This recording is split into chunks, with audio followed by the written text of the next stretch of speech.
Hey guys, hello. कैसे हो सब लोग? Welcome back. दिस इज वेद पटाड़ी और आज हम देखने वाले हैं कि कोलेस्ट्रॉल क्या है, कोलेस्ट्रॉल के कितने टाइप्स होते हैं, क्या कॉजेस है हाई कोलेस्ट्रॉल होने के, और कुछ ऐसे तरीके जिनसे हम अपना कोलेस्ट्रॉल मेंटेन रख सकते हैं। बिना देर किए आज का वीडियो शुरू करते हैं। तो चलिए दोस्तों, देखते हैं कोलेस्ट्रॉल क्या है। एक्चुअल में कोलेस्ट्रॉल एक फैटी सब्सटेंस होता है जो कि हमारे बॉडी के हर सेल में पाया जाता है। एक्चुअल में कोलेस्ट्रॉल हमारे लिवर में ही प्रोड्यूस होता है और कोलेस्ट्रॉल का मेन पर्पस ये है कि वो हमारी बॉडी में हार्मोन्स बनाता है, विटामिन डी बनाता है और कुछ ऐसे सब्सटेंसेस या केमिकल्स बनाता है जिनसे कि हमारा फूड इजीली डाइजेस्ट हो जाता है। और इसी कारणवश हमारी बॉडी में कोलेस्ट्रॉल का होना बहुत ज़रूरी है। तो चलिए अब देखते हैं कि कोलेस्ट्रॉल के कितने टाइप्स होते हैं, उसके कितने प्रकार होते हैं। तो जो पहला टाइप है तो वो होता है एलडीएल, यानी कि लो डेंसिटी लिपोप्रोटीन। दूसरा टाइप होता है एचडीएल, यानी हाई डेंसिटी लिपोप्रोटीन। और तीसरा टाइप जो होता है वो होता है वीएलडीएल, यानी वेरी लो डेंसिटी लिपोप्रोटीन। तो चलिए अब सबसे पहले देखते हैं कि लो डेंसिटी लिपोप्रोटीन क्या है। जो लो डेंसिटी लिपोप्रोटीन होता है यानी एलडीएल, इसे बैड कोलेस्ट्रॉल माना जाता है। इसका प्रोडक्शन लीवर में होता है। तो दोस्तों, अब हमें देखना है कि एलडीएल का सबसे मेन फंक्शन क्या होता है। तो बेसिकली एलडीएल का फंक्शन ये होता है कि उससे हमारी बॉडी में हमारे जितने भी सेल्स है, अब मिलियंस ऑफ सेल्स है, उन्हें कोलेस्ट्रॉल पहुंचाने का काम एलडीएल का होता है, यानी कि लो डेंसिटी लिपोप्रोटीन।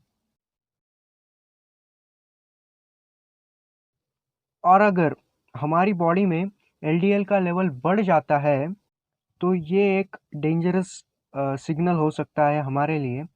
क्योंकि क्योंकि अगर हमारी बॉडी में एलडीएल लेवल बढ़ा तो फिर वो हमारे आर्टरीज में एक लेयर फॉर्म करना शुरू कर देगा और उस लेयर को हम कहते हैं एथेरोस्क्लेरोसिस। और जैसे जैसे एथेरोस्क्लेरोसिस की लेयर हमारी आर्टरी में बढ़ती चली जाएगी, वैसे वैसे हमारी आर्टरी नैरो होती चली जाएगी।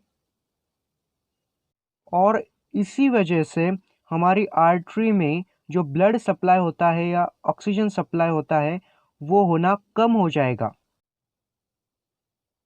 और एक पॉइंट ऐसा भी आएगा जब आपकी आर्टरी पूरी तरह से ब्लॉक हो चुकी होगी और उस वक्त आपको हार्ट अटैक आ सकता है और इसी की वजह से हार्ट अटैक होता है। और अब इसमें भी एक डिफरेंस है।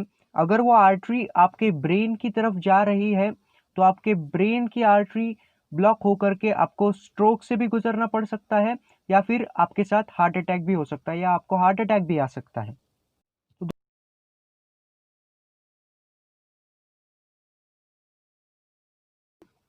अब हमें देखना है कि एचडीएल क्या है, यानी कि एचडीएल हाई डेंसिटी लिपोप्रोटीन का क्या फंक्शन है। एचडीएल को गुड कोलेस्ट्रॉल माना जाता है और इसका भी प्रोडक्शन लिवर में ही होता है।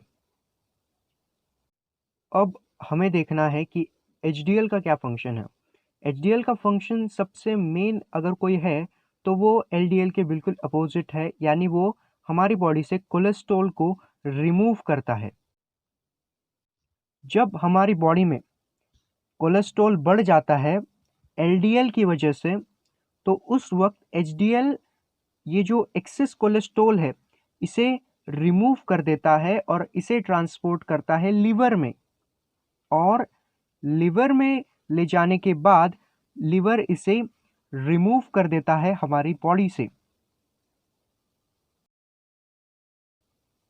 और इसी रीज़न की वजह से एचडीएल को गुड कोलेस्ट्रॉल भी कहा जाता है।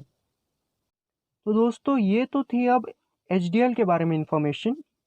अब हमें देखना है कि वीएलडीएल यानी वेरी लो डेंसिटी लिपोप्रोटीन क्या होता है। तो वेरी लो डेंसिटी लिपोप्रोटीन यानी वीएलडीएल को वर्स्ट कोलेस्ट्रॉल के नाम से भी जाना जाता है, क्योंकि ये कोलेस्ट्रॉल एलडीएल से भी ज़्यादा बुरा होता है या ज़्यादा हार्मफुल होता है हमारी ह्यूमन बॉडी के लिए। और वीएलडीएल ही सबसे मेन कॉज है हमारे हार्ट डिजीजेस या हार्ट अटैक्स का।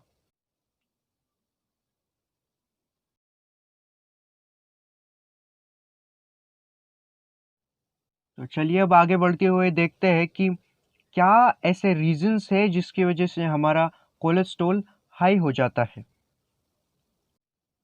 तो इसमें से जो सबसे पहला रीज़न होता है वो होता है हमारा पुअर डाइट, यानी कि हमारा अनहेल्दी फूड, जो हम जंक फूड खाते हैं, जो होटल में खाते हैं, जो जैसे कि वड़ा पाव, ये सब जो चीज़ें हैं, ऑयली चीज़ें, यही सबसे मेन कॉज है हमारे हाई कोलेस्ट्रॉल का।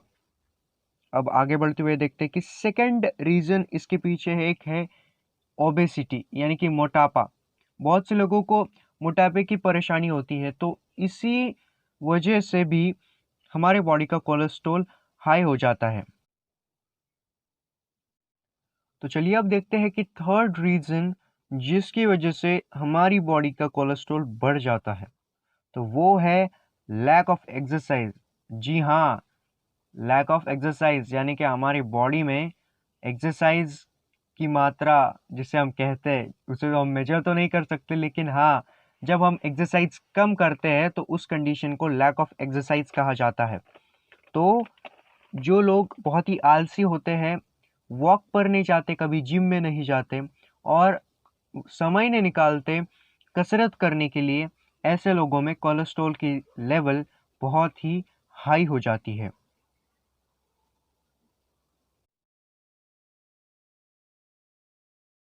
अब ये था कि कोलेस्ट्रॉल क्यों बढ़ता है हमारा। अब हमें देखना है नेक्स्ट पॉइंट कि कौन से ऐसे तरीके हैं जिनसे हम अपना कोलेस्ट्रॉल मेंटेन रख सकते हैं या बैलेंस रख सकते हैं। तो इसका सबसे पहला तरीका यह है कि हमें एक हेल्दी डाइट लेना चाहिए।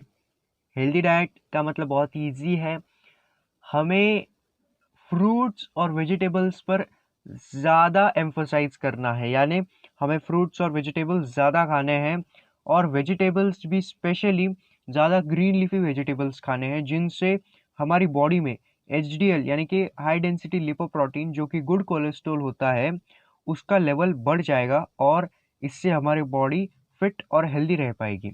अब ये तो था फर्स्ट रीजन। अब देखते हैं कि दूसरा तरीका कौन सा है, सेकंड वे। सो सेकंड वे है कि लूज योर वेट। अब आपको तो लूज करना ही पड़ेगा अपना वेट, आपको स्लिम रहना होगा। आप जितना स्लिम रहोगे अपनी लाइफ में, उतने ही आप फिट रह पाओगे और उतनी ही आप अपनी लाइफ एंजॉय कर पाओगे। तो ये तो बहुत ही इंपॉर्टेंट है भाई। तो चलिए अब देखते हैं कि थर्ड वे कौन सा है, तीसरा तरीका ऐसा कौन सा है जिससे कि हम अपना कोलेस्ट्रॉल मेंटेन रख सकते हैं। तो तीसरा तरीका है डू प्रॉपर एक्सरसाइज डेली।